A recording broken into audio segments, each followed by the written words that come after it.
So what's the state of the New York City economy? It is a complicated question, to be sure, and the answers are even more complicated. The most important municipal economy in the country is in a difficult situation. As people start to move back, it's more expensive to buy with interest rates rising, and more expensive as well to rent. Way more expensive. A predicament, to put it mildly. Here's 7 on Your Side investigative reporter Dan Krauth. We've reported on the pandemic exodus over the past 2 years. Hundreds of thousands of people moved out of New York City.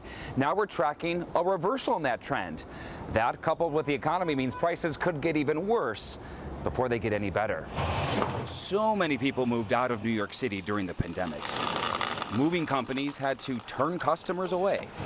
If you're looking for a new place to live now, good luck. The process is so painful. Alon Cabilio had to find a new apartment this year. He lost one right after another. I miss the good old days of '08, where I paid like $1,000 for a beautiful apartment. Once he finally found a studio apartment near work on the Upper West Side. Everything was so much more expensive than what I had before. How much more expensive? Right now I'm paying $1,000 more. $1,000 more? $1,000 more. That's a big difference. Yeah, it's a huge difference, and it's like it changed my life. The cellist is now teaching extra lessons to try and make ends meet. Any gig that I'm getting, I'm like, oh, I can do it. In 2019, more than 510,000 people filed a change of address form with the post office to move to the city.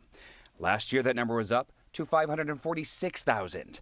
The bleeding has stopped, but the numbers also show more people are moving out than moving in. There's been a tremendous return to New York City. Economist Barbara Byrne-Denham says it has always been that way, and the numbers don't account for people moving here from outside the country. Rent growth doesn't go up $4,000, in a couple years when people are moving out. Are landlords trying to recoup the cost that they lost, or is there not enough inventory?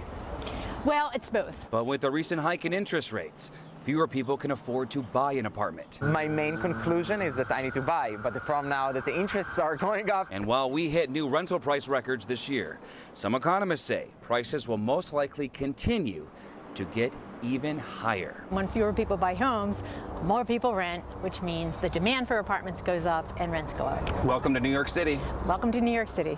You can see how many people are coming and going from your own neighborhood. We made an interactive map you can find at abc7ny.com.